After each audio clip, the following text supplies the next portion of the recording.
So just as the game was over tonight, I go to my fridge and I get my little TFC beer cozy and I grab a beer and I put it in, and I realized after I opened it that I opened a Bud Light Lime. Not something I drink all the time, but I think it's absolutely appropriate tonight. It's a tasty beverage with a sour taste all at the same time, and I think that kind of sums up the fact that I'm torn tonight over this result for Toronto FC. How you doing, everybody? Tim here once again. View from the South Stands coming to you late Wednesday on a hot Wednesday under the lights here. When it's hot, and excuse the sweat. We're having a bit of a heat wave, of course, in Toronto. But I'm absolutely torn. I'm pleased as punch that the team finally got a good result on the road in a tough place to play against a very good team. MLS Cup finalists last year, all-star studded team. But yet I'm gutted that they lost the 3 points, considering that they were up 3-1 with less than 20 minutes to go. Now, the sour taste, which I'm going to have right now, I think is going to be kind of tempered with a lot of pros that I saw tonight. I think, especially putting aside the defensive lapse that led to the Houston goal, I think that was the best 45 minutes that Toronto FC has played all season. In Major League Soccer, they've had some special moments in the Champions League, of course, but we're not talking about the Champions League right now. We're talking about MLS. And I'll get to those pros in a moment. There's cons as well, including blowing the lead, some questionable management and roster moves late in the game, and I'll just sum it up as well. But I want to get first to the emotions that this game really brought out in me tonight. I think in 2 hours, I ran the absolute gamut. I had disbelief that the Reds were still making stupid mistakes, like again the one that Richard Eckersley, who I thought at times played really well at center back tonight. I'll get to that later. But leaving a man unmarked in such a heinous way on a set piece, which has been the bane of the team since, frankly, year one, led to a goal. I had disbelief that that was still an issue and still something that wasn't being addressed. I had disbelief that TFC had 2 goals scored and then 3, and I'm like, this can't be happening. This can't be the Toronto FC that we all know, and sweet and sour all at the same time. Then I started to feel a little bit of belief. I'm like, hey, this team actually looks pretty good tonight. They're being truculent. They're being aggressive.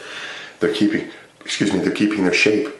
They're doing all of the things that they need to do to get a good result against a good team on the road on 3 days rest after a lot of controversy. Then I started to feel fear as the legs started to go and the short bench came into play. I started to be afraid that they were going to blow things. Then Houston came back 3-2. Then they came back 3-3. And here we are, of course, at the draw rather than the win. I felt a lot of anger at the way that, again, the second and third Houston goals were given up. Yes, I think a lot of TFC players were gassed. They were just completely leggy in the last 10-15 minutes. But again, simple man marking, making sure that you're facing your player, that you're covering rather than having your back to him. Things of a very simple defensive nature didn't happen, and that cost the Reds 2 points tonight. I also felt pride. Again, after a tough loss in Kansas City, after a weekend and a week in Houston that was filled with a lot of controversy, the team gutted out a result in a very tough place to play. And we're the first team in the history of that stadium, by the way, to come away with points other than the Houston Dynamo. And that's something when the season is over with and we look at the post-mortems, I think we're going to look back at this game. Hopefully, touch wood, is something that the team can build upon. The consensus from the media tonight was Danny Kouvermans was man of the match. 2 goals. That's 13 goals right now for Danny in 19 appearances for this team since he signed last summer. Yes, he's had a drought so far this season. Who hasn't for Toronto FC? But hopefully 2 goals tonight and what I thought was a good game for him offensively might be the catalyst for good things to come going forward. Definitely something to build upon. Eric Avila continues to impress. He was one of the few bright spots in Kansas City last week.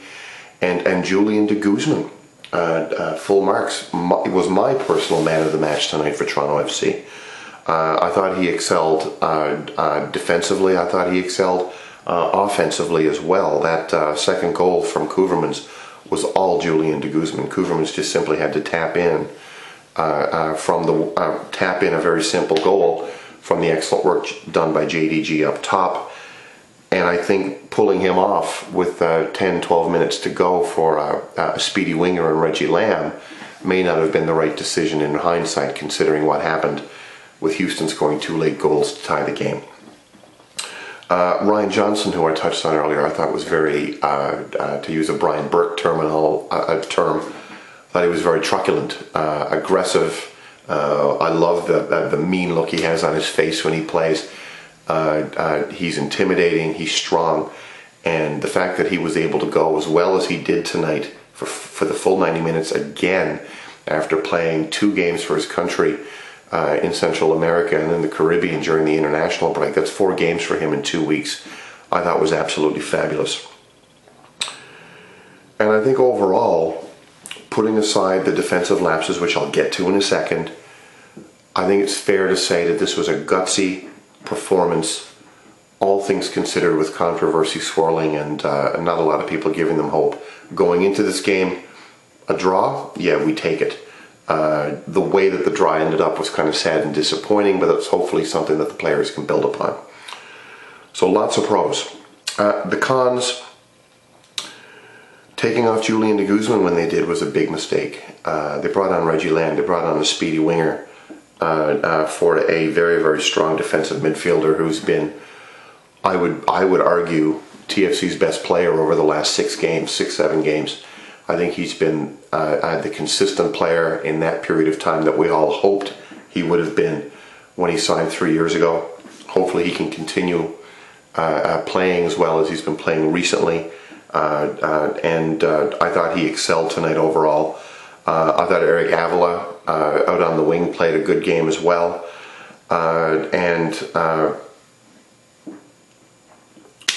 But I forgot I'm talking about the cons instead of the pros. Bringing him off and having the 2 Houston goals, him being de Guzman, and bringing the 2 goals and letting the 2 goals go in for Houston late in the game to give them the draw and not TFC the win. I think those 2 things are related. No matter the excuses, and there is a list of excuses, you know, the team is 1-10, the team doesn't have a lot of depth. The team had 1 center back on the bench tonight, and that was Decoy Williams. He hasn't played in a year. He came on and played for the last 5 or 10 minutes. Even with the controversy over Assaval, Sulzman, and Silva, all of these things, the heat, the 3 days rest, playing in 3 days again, the coach leaving, a new coach coming in. Take your pick on the excuses. No matter the excuses, blowing a 2-goal lead with 17 minutes to go was brutal, was inexcusable, and it's something that they have to get out of their game if they want to get anything from this season. I think the goals for this season should be modest. They should be catching Montreal. They should be making some noise in the Champions League if possible. And they should be about players playing for their contracts. And hopefully all of those things can come to fruition. No bench tonight obviously was a problem as well, and I think Assaval, Silva, and Sulzma should all to a degree be ashamed of themselves. I'm not going to talk about what happened, other than the fact that they shouldn't have been there in the first place at 3 in the morning drinking 2 days away from a game, even if it was a day off. They're professional athletes. They let their teammates and they let the fans down tonight, and I think they are partly responsible for this 3-3 result. But overall, and I'm going to get back to my beer, overall, sweet and sour. I think that sums it up. It was entertaining. I think the game was something to build upon. I think Paul Mariner still has to work extensively with the defense of this team, because simple goals are being given away, and every single team in MLS is doing exactly the same thing, whether it be Montreal, whether it be Vancouver, whether it be Houston, whether it be any team that's come into Seattle, any of the teams that we've played and lost to this season, we're losing goals on set pieces, and it's all down to man marking and coverage, and that's definitely something that has to take place. Arguably less than 3 points tonight was disappointing,